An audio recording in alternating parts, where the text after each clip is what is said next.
Imagine you are a naked monkey running at a cliff at full speed.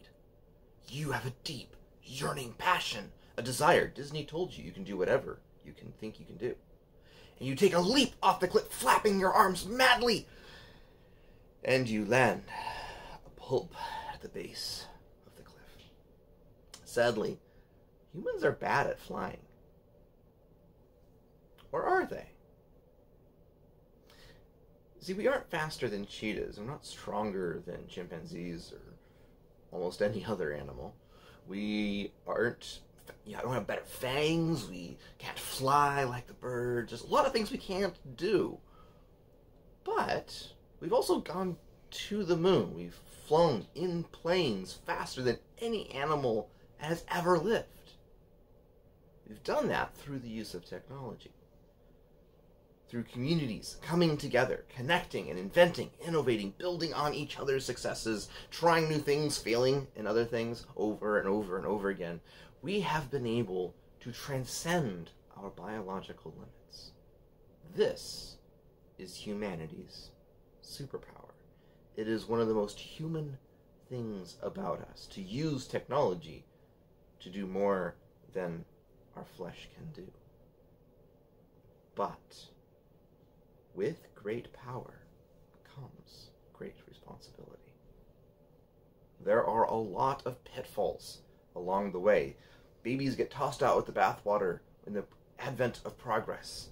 There are unintended consequences that come into play whenever anything new happens. And no, I'm not a Luddite, I am a technophile, but I do acknowledge that there are challenges that come into play in society when technology can run awry, go amok, go crazy.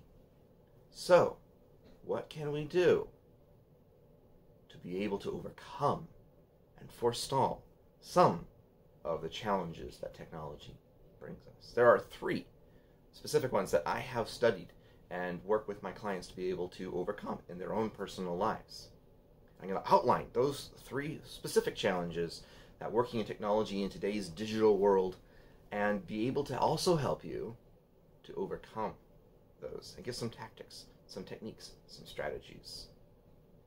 Firstly, dehumanization. When we engage each other like this or in other ways online, we're flattened.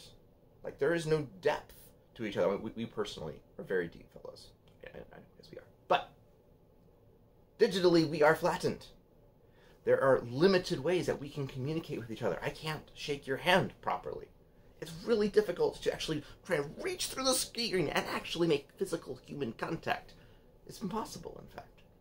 It's hard to maintain eye contact. It's hard to be able to work within the 3-dimensional world that we both operate. And we're both sharing different spaces which shape our human engagement. If you're working through text messaging or Slack or Discord or Facebook, good Lord, Facebook, there are tons of ways that we are limited in how we can communicate, down to just pure text and symbols and hieroglyphs, trying to shove all of our humanity through the straw of digital communication. What happens is that because our bandwidth is limited, the perceived humanity of the people beyond the screen is reduced. We become dehumanized. And when we become dehumanized, what we end up with are class systems, which we never handle very well as humans. We end up with all kinds of miscommunications, grievances. It's so much harder to actually give the benefit of the doubt and assume positive intent. It makes everything harder about being humans in relationship, in community. And we already struggle with that. It's not an easy task. So one of the biggest challenges you run into is dehumanization. The second major challenge that comes into play when working digitally is disinhibition. It's a big word, but you can handle it. You're nerds. Disinhibition is one of the things that happens also when you're drunk. Your inhibitions are reduced.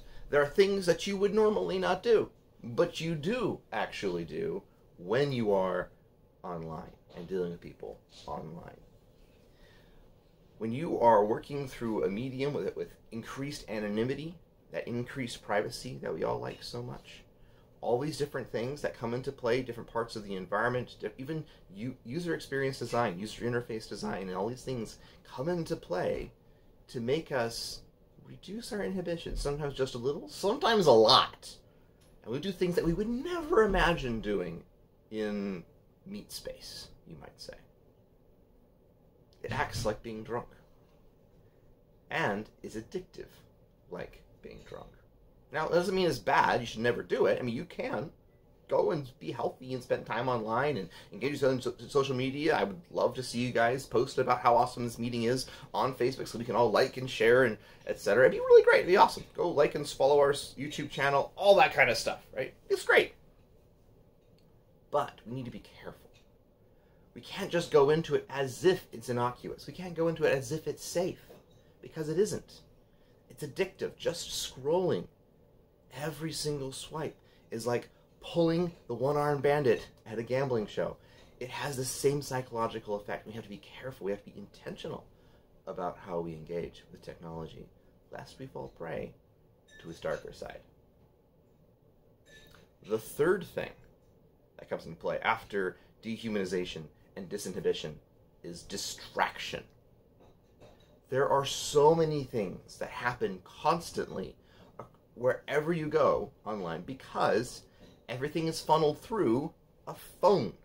When you use everything in your life through this device, every single potential thing that could be a distractor, a attention grabber, something from tomorrow, from next month, from last week, from last year, across every domain of your life, all comes through the notifications on this device. Everything you do is managed through it, which means there's no separation of concerns for you emotionally.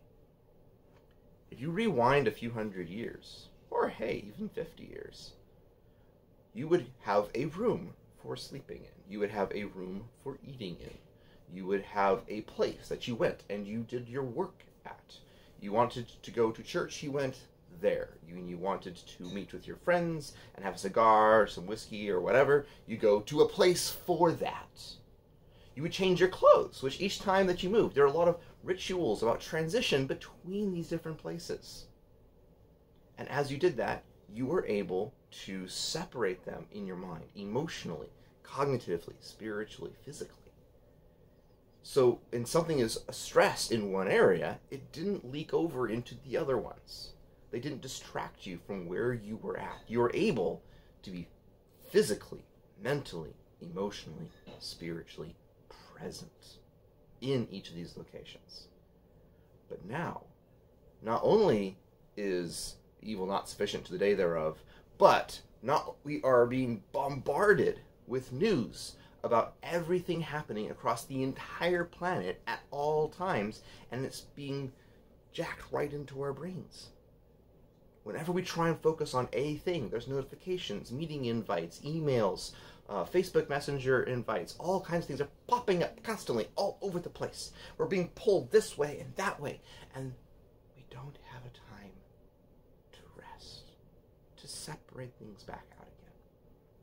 This makes it deeply difficult to single task, one of the most important skills we have as humans, to be able to communicate, to connect, to invent, to innovate, to create technology. We have to engage ourselves deeply in a state of flow with each other and with our tasks in order to succeed at them. But when we're distracted, we're pulled every which direction, we aren't able to do so effectively. So these are three big challenges that we face in technology that you want to be aware of. Not go Amish, run away, hide from all technology. We'd be hiding from our very own humanity if we did that. But we need to be aware and cautious. In order to combat them, we need to have plans and strategies, accountability partners, cultures that support healthy digital wellness. So here are some tips, some strategies to help you overcome these challenges. First, first, dehumanization. Getting ahead of myself here. But they're actually really closely intertwined, because the most powerful thing that you can do to defeat disinhibition is to combat dehumanization. Because when you are fully, deeply connected to each other, you are more likely to see them as fully human and treat them as such. The toxicity will go away. So that's one of the most important things dealing with disinhibition. But dehumanization, how do you do that? How do you connect with somebody through a screen? Well, when you reduce the amount of senses that you have available to connect with somebody, you can increase their dimensionality through multiple emotional contexts. By talking with somebody in multiple different zones, through instant messaging, as well as through asynchronous communication, as well as through video communication, like we are doing now, through different contexts, such as playing different games together, as well as working together on different platforms, on different subjects, not just one thread of only talk about work at work. Get rid of that. We are full humans. We are holistic people. There's a lot more to us than just one topic. Get understanding that someone also loves to cook and also loves to sing will help you understand then that they are a full human who is working with you. Being able to connect a fully dimensioned human in your mind will bring them to life, and you'll care about them more. They will be more human to you. This takes work. It takes effort, but it is worth it. Again, with disinhibition, once you've connected, it'll make it a lot easier. But pause, think, slow down, be intentional, and above all, when battling disinhibition, be proactive, not reactive. Don't just do whatever the app tells you. Set time limits. Say, I'm going to go on Facebook specifically to learn about this particular person, or I'm going to catch up on my notifications. Things have a discrete limit. When you're done, you know that you're done, instead of the infinite doom scroll. This transforms the entire experience fundamentally. And then, for distraction, separate out times and areas for different tasks as much as possible. Use different areas for different things. Silence your phone in certain areas, or don't bring it at all into others. Also, one of the most important things to do is practice single tasking. Treat it like a muscle, like a skill. Do things that are hard to do for extended periods of time. Instead of just doing whatever comes next and popping down and catering to ADHD, challenge yourself, exercise yourself, develop the muscle of paying attention. Watch old movies, read old books. They help, they heal us, they make it more able for us to focus for extended periods of time without distraction, and build up that muscle against all the forces trying to tear our attention away from the present moment.